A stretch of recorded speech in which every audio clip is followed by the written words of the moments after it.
Hello, everyone. Welcome to Grid Live Wrap Up. Joe San Diego here, along with Ben Schneider, Adam Lemery, and Kobe Lambert. From the podium finish, we have supercar racing to talk about, but of course, we'll be starting off with the NASCAR Cup Series race at Martinsville, and we want to give a big shout out to our Patreon subscribers, Colin, Mark, Michelle, Robin. Thank you for joining us and keeping us on the air. We encourage you to check the link in the video description. And thank you to everyone that helped us reach 275 subscribers. Let's get to 300 by the end of November. I know November starting tomorrow, and for four championship drivers, their pursuit for the championship begins tomorrow, but for four others, it ended today on the last day of October.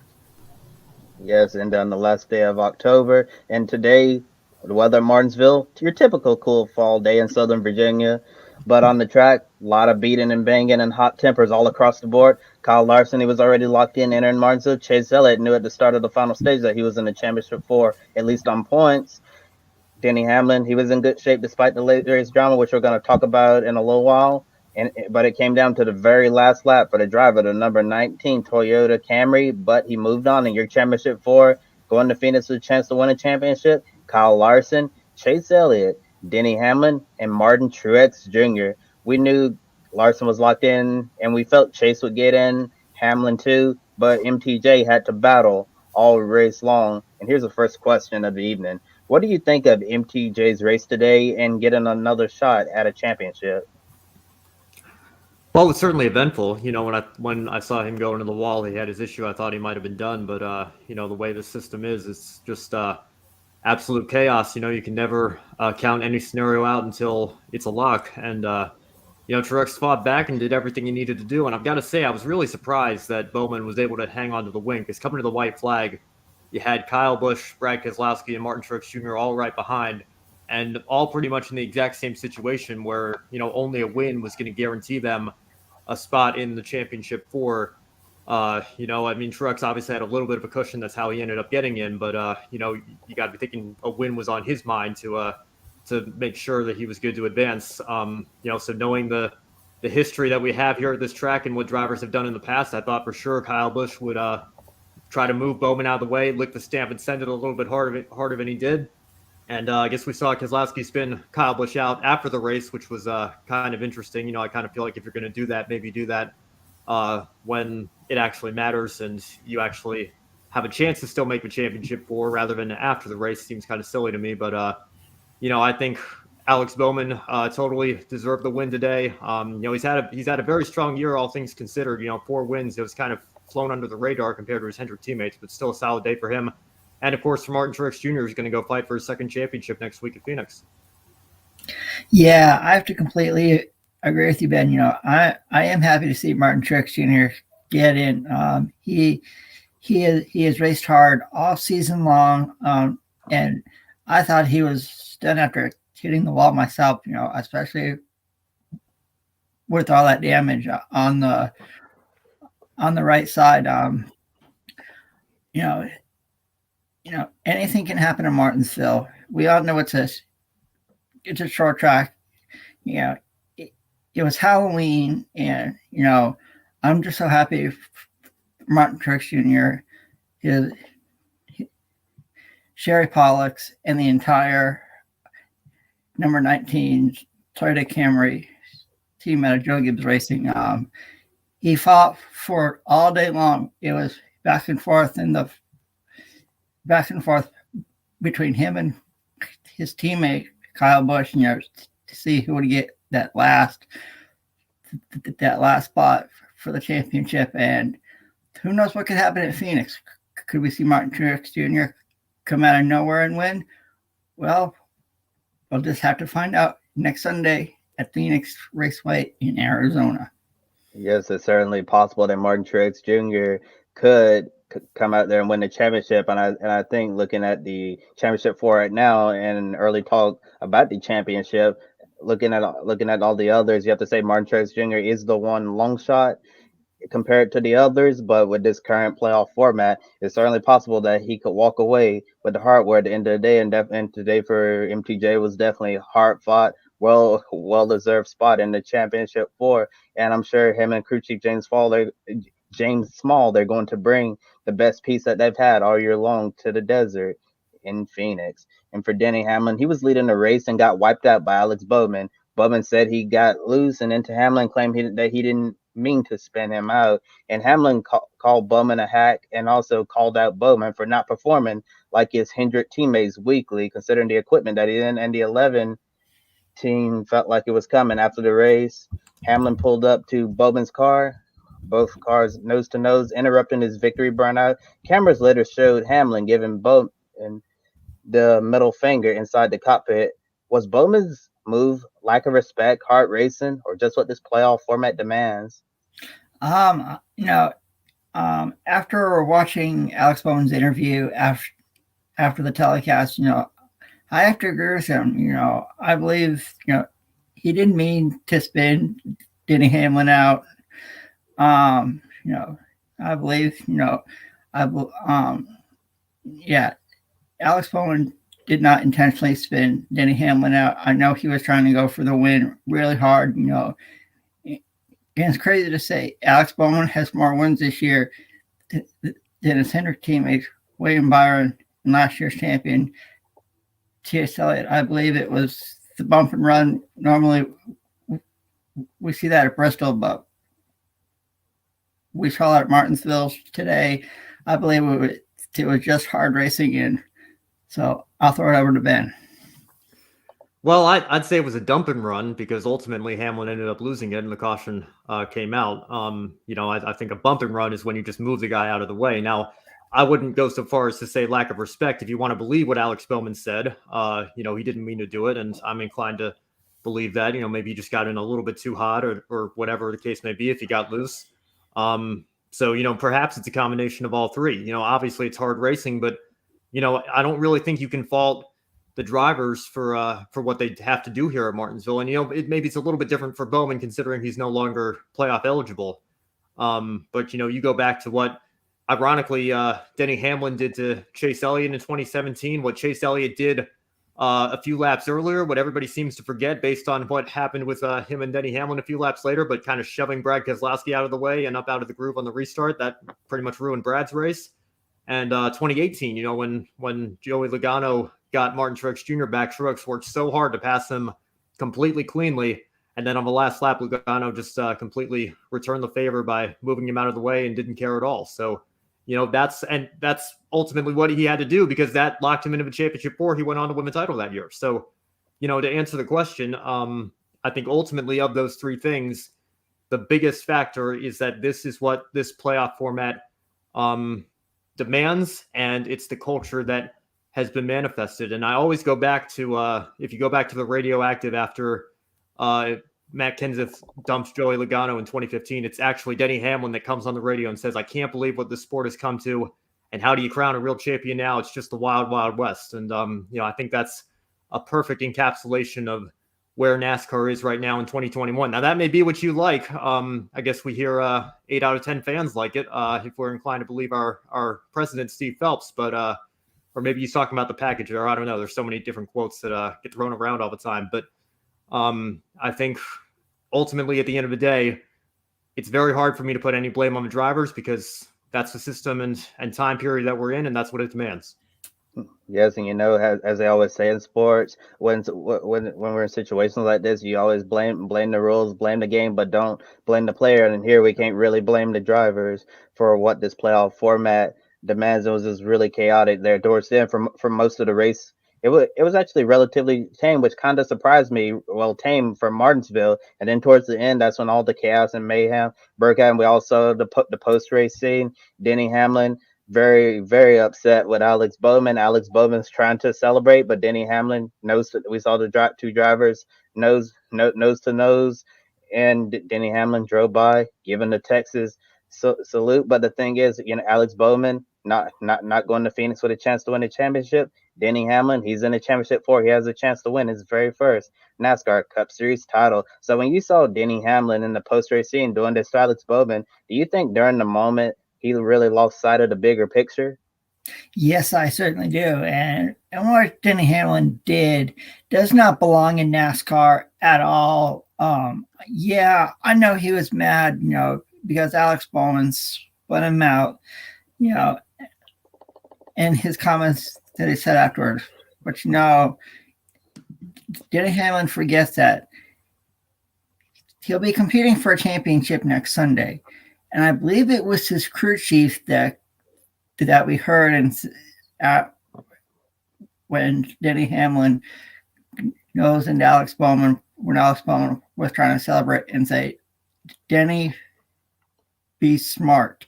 And I'm glad Denny Hamlin drove away.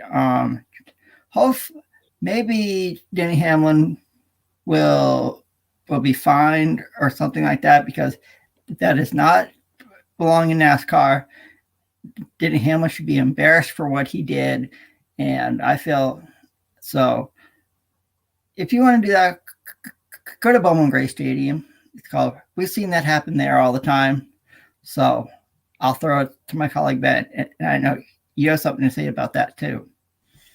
Yeah, well, I think I said it in the earlier part of the question here. It's just kind of they call Bowman Gray the madhouse, and we saw a lot of what we associate with Bowman Gray today, and it's the culture of where our sport is right now, and it's accepted because traditionally NASCAR hasn't put their foot down. In rare cases they have, and I think it is worth mentioning that they were on Big NBC today, and Denny Hamlin did drop an F-bomb in his post-race interview. And Dale Jr. fans certainly haven't forgotten 2004 when Jr. was on Big NBC and got a little over-enthusiastic with his language at Talladega when he was being interviewed. So, I don't think NASCAR will go so far as to issue a points penalty or take Hamlin out of a championship or whatever. But I would be very surprised if when you factor that in, the fact that they were on network TV and that did happen, plus the fact that he did what he did with his car after the race was over again, when Alex Bowman was trying to celebrate, I would be very surprised if Hamlin isn't at the very least issued a fine or some sort of reprimand. Like I said, I don't think he'll be suspended or denied the chance to compete for a championship. But I think NASCAR certainly has to put their foot down and send a message that this kind of thing is unacceptable and not what we should be seeing in the top level of professional stock car racing in the United States. I'll agree with that completely. And it's like, I was surprised to see Denny Hamlin do that in front of his home state fans on his home track. And I believe Denny Hamlin should be fined. I don't know how much of a fine, but he definitely deserves to be fined. Probably, I'll say at least maybe like a $10,000 fine or something like that, because that is uncalled for. That is unacceptable. And I feel sorry for Alex Bowman for what he had to go through, in a celebration. That was not called for whatsoever. Yeah, well, and if you want to talk about precedents being set, go back to what Quinn Houff did today. Keselowski in retaliation there, and that was a 5-lap penalty for the Starcom racing driver. So, you want to talk about precedents being set. NASCAR set the precedent just a few hours ago with that penalty that they issued, and now Denny Hamlin comes and does something similar, making contact with another car. And, arguably, I don't know if Bowman had his helmet off at that point or the seatbelts were undone or what. The race was definitely over. He was starting to celebrate. But, you want to talk about setting a precedent, to give a guy a 5-lap penalty for spinning somebody out under caution in front of a safety truck. I just don't see how NASCAR can let this be swept under the rug and not issue some sort of reprimand Denny Hamlin's way. Yeah, I'll agree. To that completely, Ben. As you guys bring up a lot of excellent points. Yeah, that was definitely a major safety concern there when Josh Bilicki got dumped by Quinn Houff under caution next to the safety truck, and then Alex Bowman, when a lot of drivers at that point are unbuckling to climb out to celebrate, for Denny Hamlin to do that was totally uncalled for him to do that. I remember several years ago, might have been 5 or 6 years ago, can't actually remember the year. I remember at Charlotte Motor Speedway, Brad Keselowski, after the race at Charlotte Motor Speedway under the lights on the oval, it was very upset with someone. I can't remember who it is right now, but Matt Kenseth, he was unbuckled at the time, and Keselowski come up and hit the side of Kenseth's car at the time. And while Kenseth was unbuckled, then we saw a post-race scum where Kenseth just ran over to Keselowski, and both of them started fighting. So that was a there was a safety concern back then, and that was 2014, and I think, ironically, it might have been Hamlin as well involved in that, and I think Tony Stewart might have been involved in that as well. I know Ken just went after him in the hauler in the garage area, but there were definitely some penalties issued there, and I think, again, what it comes down to, Keselowski was penalized because he did what he did with his car and used the car as a weapon, if you will. So I think you've got to factor that in when talking about what to do with Hamlin here. We'll find out probably either Tuesday or Wednesday at the latest. Yes, and another driver who could be facing a potential fine is Kyle Busch. If you saw his post-race interview, he used the offensive R word, talking about his frustration about Brad Keselowski, and that the word he used is very offensive to a lot of people. So I would not be surprised if NASCAR decides to fine Kyle Busch for using that very inappropriate language. And once it was clear that Denny Hamlin was in with a 29th place or better finish, it became a battle for the fourth and final spot. Brad Keselowski, the only Team Penske driver who showed some speed all day. Ryan Blaney struggled all race long, had a lot of trouble with handling, and the car was just never right. Joey Logano got track position on older tires, but he just didn't have the pace to stay up front. Keselowski couldn't overcome the points difference, turning Kyle Busch into the wall coming to a checker flag. Busch spun across Keselowski's nose on the cool down lap. How disappointing is it for Team Penske to have all three teams fail to advance and no Fords, only 2 JGR Toyotas and 2 Hendrick Chevys? That's got to be massively disappointing, for Penske to be the only team to put 100% of their cars in the round of 8. I guess Matt DiBenedetto's a satellite car with the Wood brothers, but the in-house Penske cars, to have the entire team make it so deep into the playoffs and not have a single one eligible for a championship next weekend in Phoenix has to be very tough.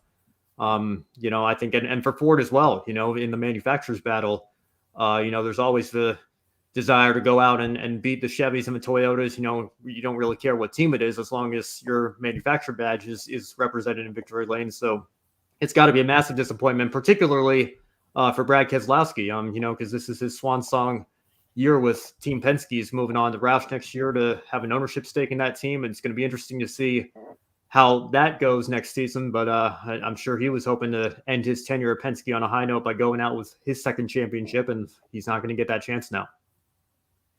Yeah, I have to completely agree with you. Totally 100%, Ben.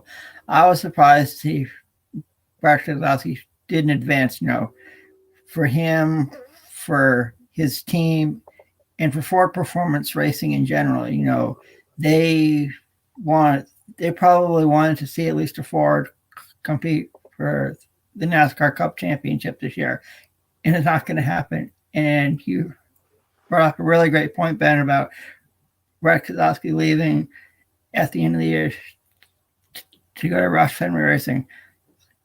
Brad wanted to end his year on a high note, probably in the championship 4, and probably wanting to win a championship. That's not going to happen this year.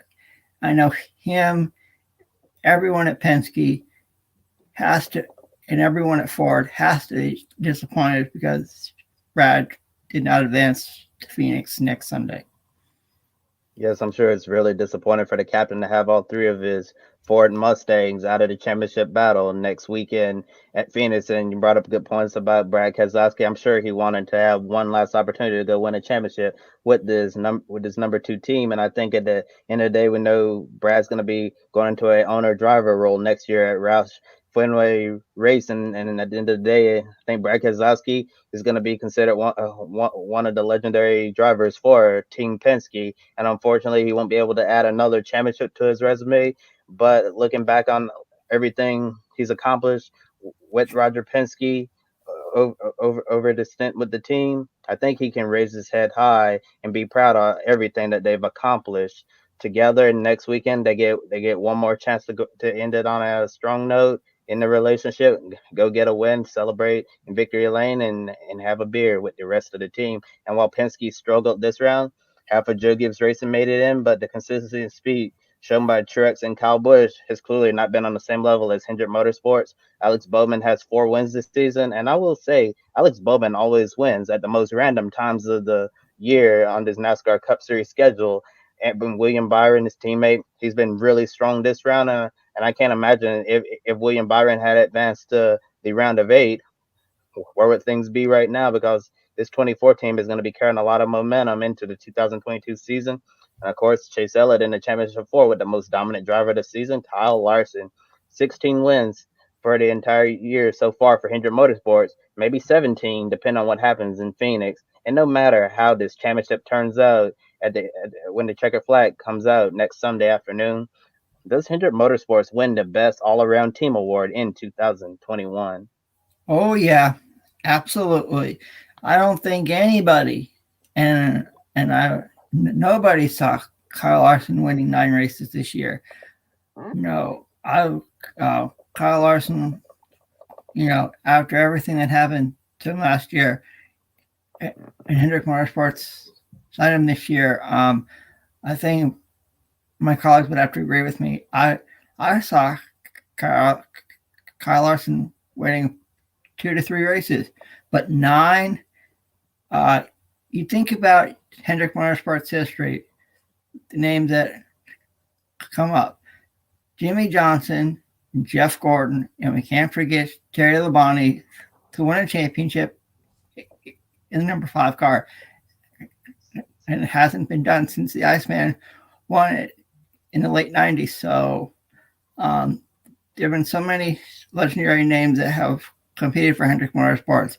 And this year, Kyle Larson etched his name into that iconic history that is Rick Hendrick Motorsports. Yeah, I don't really have too much to add. Hendrick has far and away been the class of the field this year. And, I wonder if Jimmy Johnson might be regretting maybe not sticking it out one more year. It'd be interesting to look back and think about what he might have been able to do this year with Hendrick Motorsports and how strong they've been. But, really solid year for all 4 of their drivers. Like we said, Alex Bowman, he's won 4 races this year. You want to talk about Denny Hamlin calling him a hack, saying he doesn't perform to where his equipment is capable of. He's won 4 times this year. That's pretty, I'd say that's pretty solid. And, Byron has a win as well, made the playoffs. And, Chase Elliott, Kyle Larson going to Phoenix next year to fight for a championship. They could win it all. And Larson obviously has had an incredibly dominant year. So, anytime you win almost half the races in a season as an organization, you've got to call it a success. And I think, Gibbs has been pretty strong as well, easily the number 2, but Hendrick Motorsports is number 1, no question about it. Yes, and you bring up the comment about Denny Hamlin calling Alex Bowman a hack after the race. That comment didn't really make any sense to me, considering that Alex Bowman's won 2 more races than Denny Hamlin has this year. So I don't really see how you can call Alex Bowman a hack. But I think looking ahead to next season, if Alex Bowman can run more consistently and perform when it really matters, he can make a deeper playoff run. William Byron, think that 24 is definitely going to be stronger next year. Really seems like he's really growing a lot as a driver. And Rudy Fugle, I think him and Rudy are going to do a lot of great things in the Cup Series for years to come. Chase Elliott, Kyle Larson, think they're going to keep the good times rolling. I don't really have much to say here, but Hendrick Motorsports is definitely the best all-around team this year in the NASCAR Cup Series. Yeah, and I guess we're all still fired up from the NASCAR racing this weekend. We should talk about the Supercars race weekend, given the importance of a grid ranking here. So the Australian Repco Supercars Series was back. Their race weekend saw Shane Van Gisbergen take 1 win, 2 podiums, 3 top 5 finishes. Antoine De Pasquale took 2 wins, but was excluded from the race 2 results, which cost him valuable points. So Adam, being the Supercars expert on the show, can you explain to everybody who maybe doesn't follow the series as closely why Anton was excluded? Sure thing, Ben. Every weekend, every team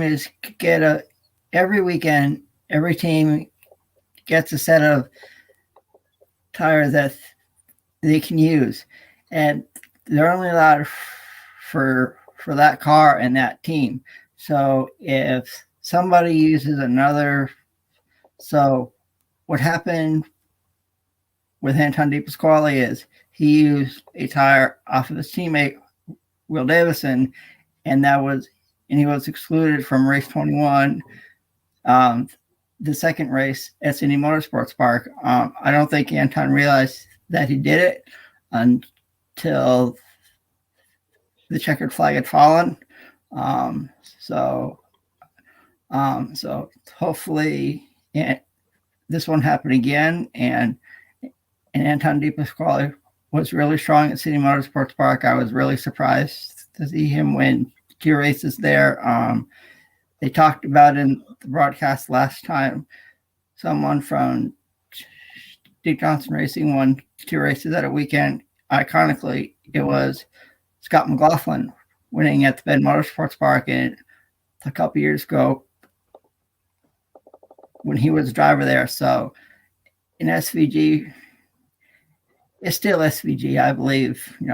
He has a overwhelming margin in the point standings over his teammate Jamie Whincup. And from a quote I read, Jamie said that SVG, Jamie's team looked very ordinary. So we'll see what happens this coming weekend at Sydney Motorsports Park. And I've just been made aware of a tweet from Bob Pockras who says Hamlin doesn't face any potential fines for what he said or actions post-race, which is kind of surprising to me, like I said.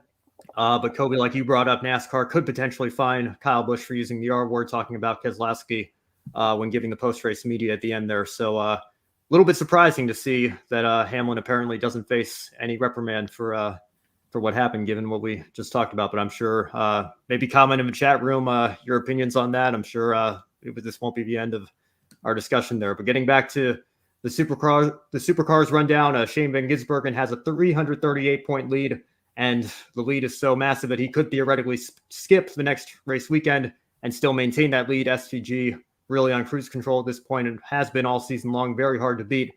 So Kobe and Adam, I want to throw this question to both of you. Considering his performance level and where he is in the championship, is SVG likely to wrap up the championship before the Bathurst 1000? Oh yes, I definitely think he'll wrap it up before the Bathurst 1000.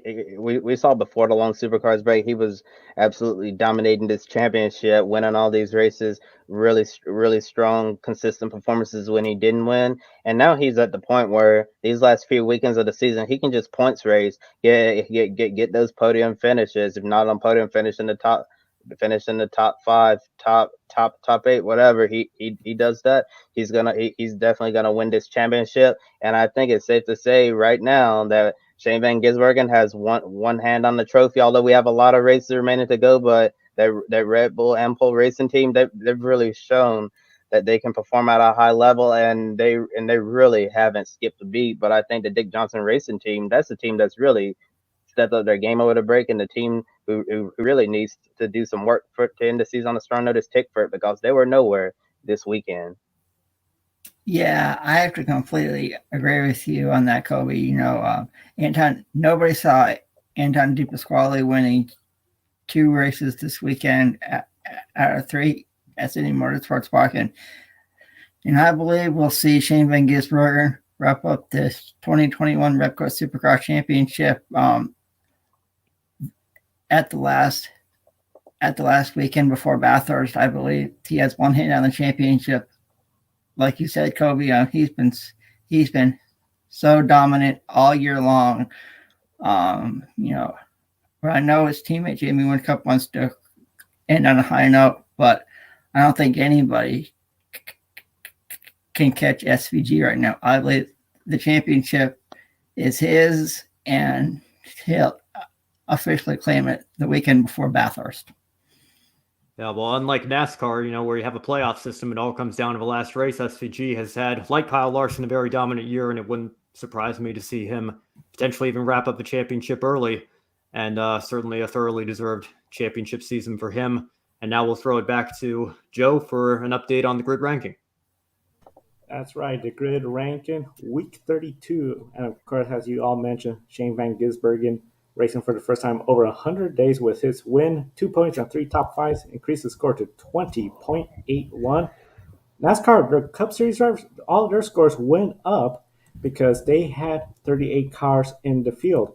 For the grid ranking, strength and competition, the most frequent field size, the largest of those, gets scored. They were at 37, now at 38. So Kyle Larson, everyone, their scores went up. But of course, since Kyle Larson didn't finish in the top 10, his score at the end did drop. But overall, it's going to be a higher score per win, as you can see the entire grid ranking right there. And of course, when it comes to the World Championship, right now Shane Van Gisbergen has pretty much solid control over it. The top 6 drivers still have a chance to win it. Lewis Hamilton could still win the championship if he was to win the next 5 races and have great luck. For Alex Palou, since the IndyCar season is over, he can't improve his score at all. But if Shane Van Gisbergen and the others all have bad luck, he could still almost win the championship. The hard part is Kyle Larson has made it to where with his finish and his score, Kyle Larson's going to surely finish ahead of Alex Palou in the final standings. And of course, along with the series you saw, Formula E, a lot of the drivers towards the back because that season has had so many different winners. Hardly anybody got a chance to pull out and dominate. But we saw Formula E, IndyCar, and NASCAR. Formula E, IndyCar, NASCAR, and World Rally Championship. All those series are coming down to the final race of the year for their championship. And with Formula E, IndyCar, the points leader that went in the final race weekend left with the championship. So, question for everybody, starting with you, Ben. NASCAR and World Rally Championship. We know Kyle Larson is ranked number 1, but he's tied with everybody. Sebastian Ogier leads the points over Elfyn Evans. That looks pretty fairly set. Do you believe those 2 drivers will leave with their respective championships? Well, it's too early to predict anything in NASCAR. I've got to say, I brought up earlier in the show, 2018, everybody was talking about the big 3, and it was the big 3 and me with Joey Logano coming out of seemingly nowhere compared to the seasons that Kyle Busch, Martin Truex Jr., and Kevin Harvick had, and he stole the championship. So we could very well see that next weekend with Martin Truex Jr. or something like that happening. Larson's obviously the favorite with the season he's had, but it's far from a guarantee. Ogier with the season that he's had, actually having a mathematical advantage in his championship, I think it's more appropriate to say, if you want to talk about somebody having one hand on the championship, that's the case where I think you can make that argument there. It's harder for me to see an argument for that in NASCAR just because of how chaotic things can be. And it ultimately comes down to the final race. And we're going to have to see the 5-team come out, despite the fact that they've had the best season and the most dominant season out of everybody, everything gets reset and it all comes down to this. So I think Kyle Larson, like I said, obviously is the favorite, but in terms of who's more likely to hang on to their championship, I got to go with OJ. Yeah, I have to agree with you completely, Ben. I believe Sebastian Ogier already has one hand on the World Rally Championship trophy even before they had the season finale in Monza. NASCAR, it's going to be crazy, chaotic next Sunday in Phoenix, because wouldn't it be weird to say that Kyle Larson did, after his dominant year, wouldn't it be weird to say he didn't win the championship? Anything can happen in Phoenix, Arizona, the Valley of the Sun. Overall, I believe OJ already has one hand on the World Rally Championship.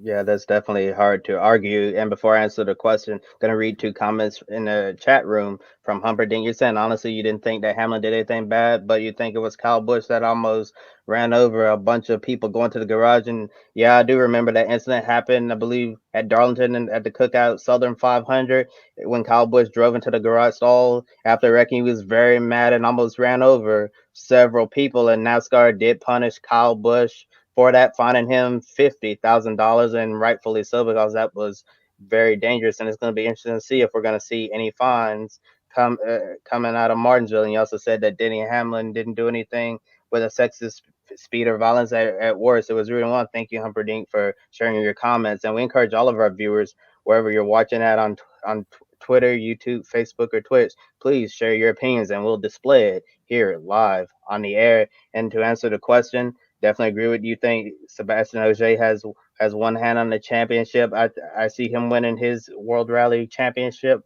once again. Kyle Larson, I considering the season he's had, I think he's the favorite and he should win the championship at Phoenix. But because this playoff format is a winner take all, your guess is as good as mine. I would say make it unanimous. Of course, we all know, and especially our regular viewers will know, if they watch Grid Life pre-race, I always go with Kyle Larson for pick a winner.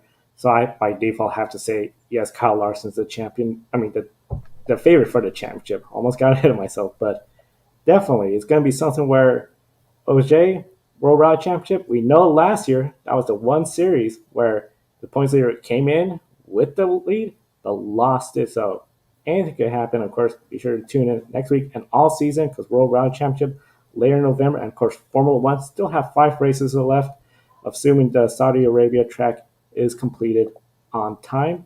And of course, follow us, Grid Ranking, on Twitter and Grid_WML for the Grid World Motorsport League.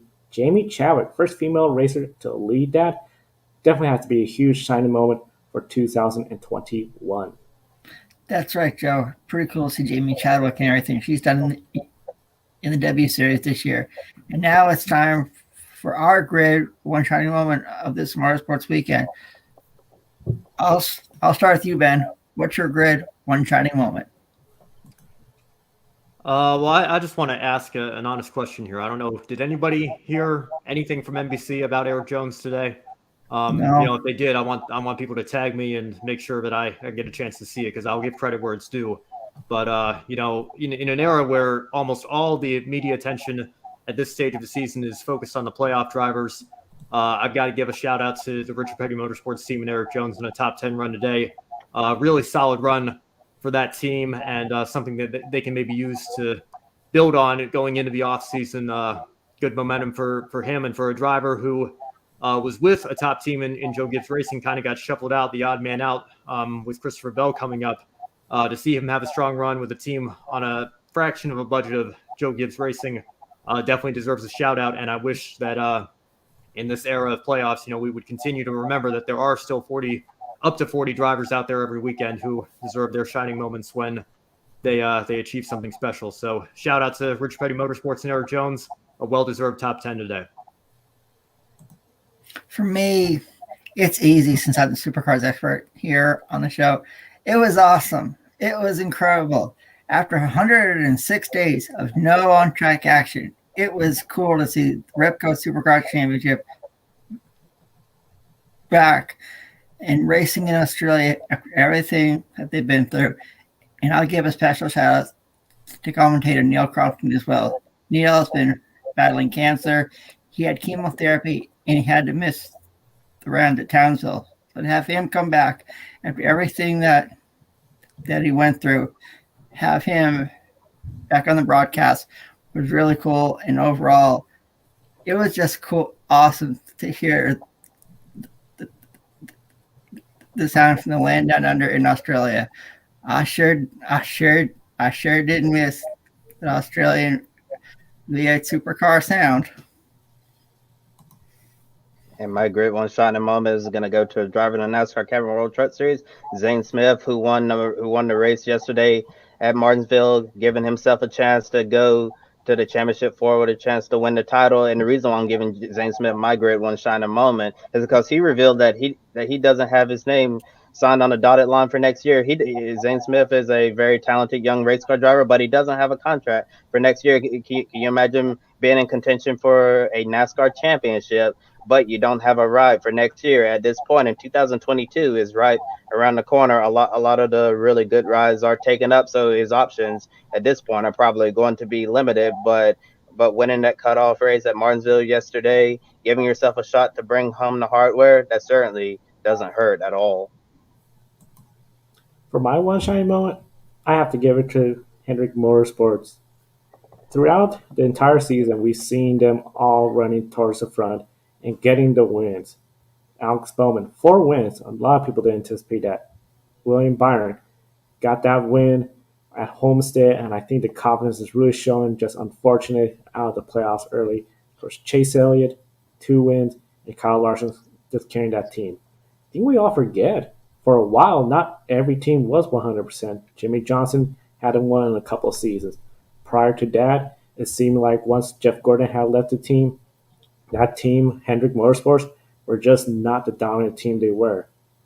They are back easily. And of course, one of the big changes we saw, Chad Canals, he is now overseeing a lot of the responsibilities at Hendrick Motorsports. I think this team is starting to set up for the future. They got young drivers across the board with Bowman, Byron, Elliott, and Kyle Larson there. They're going to be hard to beat throughout 2022. And I think well beyond, they're going to be one of the teams we'll be talking about possibly a dynasty between those 4 drivers. Yes, Hendrick Motorsports definitely set up to go on a run, and I know it's really early to say at the beginning of the decade, but looking at the talent that they have and what they're building right now at Hendrick Motorsports, they could very well go on and dominate the 2020s decade and see them bring home many more race wins and championship. And that's it for the wrap up. So please be sure to like and subscribe to Grid Network here on YouTube. You can follow us on Twitter, Facebook, Instagram, and TikTok. We encourage you to visit our Patreon page so you can join Colin, Mark, Deschelle, and Robin. Invest in Grid Network. We really appreciate you guys for supporting Grid Network, keeping us on the air. And be sure to check out Paw Bless for dog leashes, clothing, and accessories for dogs of all sizes. Remember, 10% of your purchase will go towards helping homeless, sick, and rescue dogs, a great cause everyone at Grid Network supports. Also, visit public.com, the stock market social media home. The link and referral code below, GRIDnet, will give you $5 to invest right away. Public.com will allow you to connect with all your friends. You can make new friends, and you'll use tools to learn how to invest in the stock market. And what's coming up ahead, you can catch Adam and I Wednesday night at 7:30 p.m. Eastern Time for a special edition of Grid Tonight. We're going to do a special Championship 4 title battle preview for the NASCAR Camping World Truck Series and the NASCAR Xfinity Series. And then you can join us for the NASCAR Cup Series Championship 4 preview this upcoming Saturday on Grid Live Pre-Race. For Ben Snyder, Joe Samniego, and Adam Lemeries, I'm Kobe Lambert from the Podium Finish. Thank you for watching. We'll see you next time and have a wonderful week. Don't be an anonymous investor. Join the stock market social media platform, public.com. Invest any amount of money and share with friends and new friends. Discover new opportunities, such as new companies and potential business partners, and useful tools for beginners, and share your experience with friends on public.com. Link in the video description gets you $5 for being a Grid Network viewer. Use the referral code GRIDNET for your free $5 to invest. Start investing and networking on public.com.